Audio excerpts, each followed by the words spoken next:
Skill tree is a term taken from video games. A skill tree is a visualization that allows a player to choose certain pathways in designing a character or a journey through the game. Skill trees are also incredibly useful as a guiding principle in instructional design. In online spaces where students have much more control over when and how they access course material, you can use skill trees to give them choice and allow for greater personalization in your design.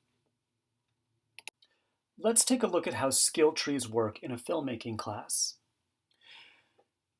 Skill trees are introduced as a choice.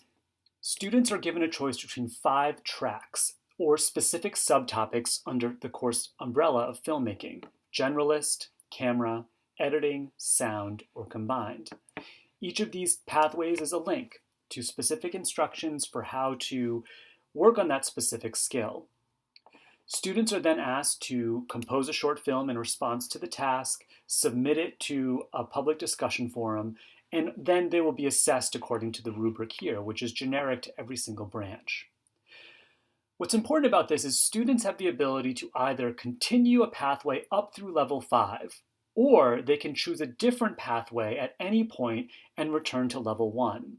They have an enormous amount of choice in how deep they go into a single topic or how broadly they cover the course topics, and when and how they do that. This is really important for personalization. Also importantly is there's a high level of accountability. First of all, students are expected to track where they are, so they have a shared Google spreadsheet that allows where they can indicate where they are and which track they're on. This is also a way for the teacher to easily visualize how people are moving. Second, no matter what they're working on or where they're doing it, there are critical moments where the class comes together to share their work and give each other feedback. There are what are called Crit Tuesdays. These are days when students come together from their individual projects, share their work, and discuss it online. The skill tree model can be applied to almost any class in any discipline. The idea is that you are thinking carefully about the different subsets of skills in your particular class, and you're giving students choice in how and when they pursue them.